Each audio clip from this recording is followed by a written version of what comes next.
زلزلہ یا سیلاب آ جائے اور وہاں کے متاثرین جو ہیں وہ پوری طرح پھنس جائیں، ان کے گھر بار تباہ ہو جائیں، ان کے پاس کھانے پینے کے لیے کچھ نہ ہو، ان حالات میں ہم ان کو نہیں جانتے، لیکن اگر ان حالات میں بھی ہم ان کی مدد کریں، ان کے لیے کچھ تنظیمیں ایسی ہوتی ہیں جن کو پیسے دیے جاتے ہیں کہ ہم تو وہاں پہ نہیں جا سکتے، وہ تنظیمیں جو ہیں وہ ان کو آگے سے مطلب وہ پیسے پہنچاتی ہیں، یا پھر ان پیسوں سے وہ اشیاء خرید کے پہنچاتی ہیں جو ان کے استعمال میں آ سکیں، مثلاً ادویات ہوتی ہیں یا ان کو کپڑوں کی ضرورت ہے تو ان کے لیے کپڑے خرید کر لے کے جاتی ہیں، اگر ان کو کھانے پینے کی چیزوں کی ضرورت ہے تو ان کو کھانے پینے کا سامان مہیا کرتی ہیں۔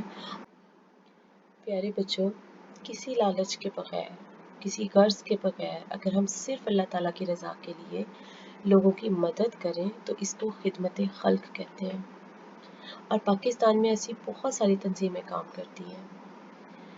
یہ تنظیمیں صرف وبا کے موقع پہ نہیں بلکہ بہت ساری قدرتی آفات میں بھی لوگوں کی مدد کرتی ہیں، جیسے کہ میں نے آپ کو بتایا کہ سیلاب سے متاثرہ لوگوں کے کام آتی ہیں، اس کے علاوہ عام حالات میں بھی جو لاچار، بیمار اور غریب لوگ ہیں ان کی مدد کرتی ہیں، زخمیوں کو ہسپتال پہنچانے کے لیے ایمبولینس مہیا کرتی ہیں اور زخمیوں کے لیے خون کا بندوبست کرتی ہیں۔ اس کے علاوہ ایسے علاقوں میں ہسپتال بناتی ہیں جہاں پہ ہسپتال کی سہولت موجود نہیں ہے، اور بعض تنظیمیں ایسی ہیں جو غریب طالب علموں کو وظائف بھی دیتی ہیں تاکہ وہ اپنی تعلیم کو جاری رکھ سکیں، اور بے روزگار افراد کو قرضے فراہم کرتی ہیں تاکہ وہ کوئی چھوٹا یا اچھا کاروبار جو ہے وہ کر سکیں۔ پیارے بچوں، ہم سب کو چاہیے کہ ہم ایک دوسرے کے کام آئیں، اس سے نہ صرف ہمارا معاشرہ بہتر ہوگا بلکہ اللہ تعالیٰ بھی ہمارے سے بہت خوش ہوگا۔ عزیز طلبہ، اب آ جائیں اس سبق کے مشکل الفاظ کی طرف۔ اس سبق میں ہم نے پڑھا وبا، اس کا مطلب ہے متعدی بیماری، مطلب کوئی بہت بری بیماری، بہت خطرناک بیماری۔ سنسان، سنسان کا مطلب ہے کوئی ویران یا غیر آباد علاقہ۔ ماسک، وہ ماسک جو ہم لگاتے ہیں نا منہ پہ وائرس سے بچنے کے لیے یا ڈسٹ سے بچنے کے لیے، تو ماسک کا مطلب ہے وائرس سے بچنے کے لیے ناک اور منہ کو ڈھانپنے کا پردہ۔ لپیٹ میں آنا، پھنس جانا، شکار ہو جانا کسی چیز کا۔ آفت، آفت کا مطلب ہوتا ہے مصیبت، تکلیف۔ رضاکار، رضاکار ایسے شخص کو کہتے ہیں جو بغیر کسی لالچ کے، بغیر کسی معاوضے کے اپنی مرضی سے لوگوں کی مدد کرے۔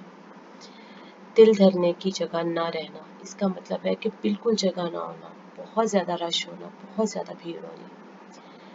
سینیٹائزر، سینیٹائزر ایسی دوا کو کہتے ہیں جس سے اگر ہم اپنے ہاتھ پہ لگاتے ہیں یا جسم کے کسی حصے پہ بھی لگاتے ہیں تو وہ جراثیم سے بچ جاتا ہے، اس سے جراثیم صاف ہو جاتے ہیں۔ زلزلہ، زلزلہ ہم زمین کے ہلنے کو کہتے ہیں، ٹھیک ہے، جب زمین زور زور سے ہلتی ہے۔ سیلاب، پانی کا ایک بڑا ریلا جس سے جان و مال کا نقصان ہو سکتا ہے۔ لاچار، لاچار کا مطلب ہوتا ہے بہت زیادہ مجبور، بے بس۔ عزیز طلبہ، امید ہے کہ آپ کو ان مشکل الفاظ کے معنی سمجھ آ گئے ہوں گے۔ آئیے اب ہم آج کے کام کی طرف چلتے ہیں جو آپ لوگوں کا گھر کا کام ہے۔ آپ نے ان سوالات کے جوابات تحریر کرنے ہیں۔ آپ نے ان تمام مشقی سوالات کے جواب بہت ہی خوبصورت لکھائی میں اپنی کاپی میں لکھنے ہیں۔ مارجن لائن کا خیال رکھیے گا۔ اس کے علاوہ دونوں طرف پہ دن اور تاریخ کو لکھنا مت بھولیے گا۔ سب سے پہلے آپ نے لکھنا ہے حکومت نے وبا کو روکنے کے لیے کیا اقدامات کیے۔ جیسا کہ آپ نے پڑھا کہ حکومت نے وبا کو روکنے کے لیے اسکولوں اور نجی اور سرکاری اداروں میں چھٹیاں دے دی تھیں اور تمام لوگوں کو گھروں سے باہر نکلنے سے منع کر دیا تھا۔ سوال نمبر 2، خدمت خلق سے کیا مراد ہے؟ تو اس کا جواب ہے کہ خدمت خلق سے مراد ہے کہ بغیر کسی لالچ یا بغیر کسی غرض کے صرف اللہ تعالیٰ کی رضا کی خاطر لوگوں کی مدد کرنا۔ سوال نمبر 3، خدمت خلق کے رضاکار کرونا وبا کے دوران لوگوں میں کیا چیزیں تقسیم کر رہے تھے؟ تو اس کا جواب ہے خدمت خلق کے رضاکار کرونا وبا کے دوران لوگوں میں کھانے پینے کی اشیاء تقسیم کر رہے تھے، اس کے ساتھ ساتھ ماسک اور سینیٹائزر تقسیم کر رہے تھے، اور ان جگہوں پہ جہاں ادویات کی ضرورت تھی وہاں پہ لوگوں کو ادویات مہیا کی جا رہی تھی، اور جن علاقوں میں ایمبولینس کی ضرورت تھی وہاں پہ ایمبولینس دی جا رہی تھی۔ سوال نمبر 4 ہے، خدمت خلق کی تنظیمیں کن موقعوں پر لوگوں کے کام آتی ہیں؟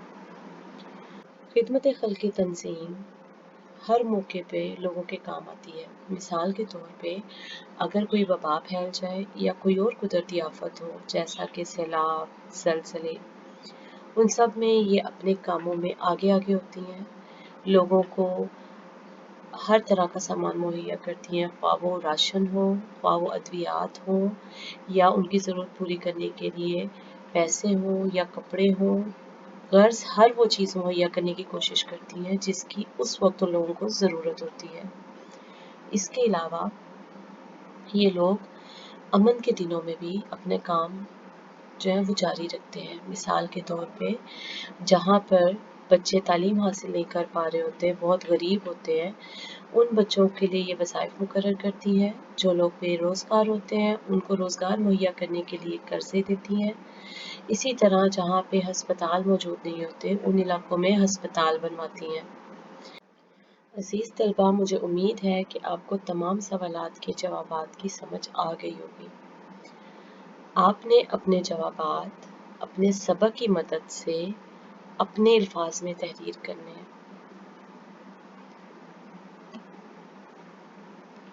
اپنا بہت سارا خیال رکھیں۔ اللہ حافظ۔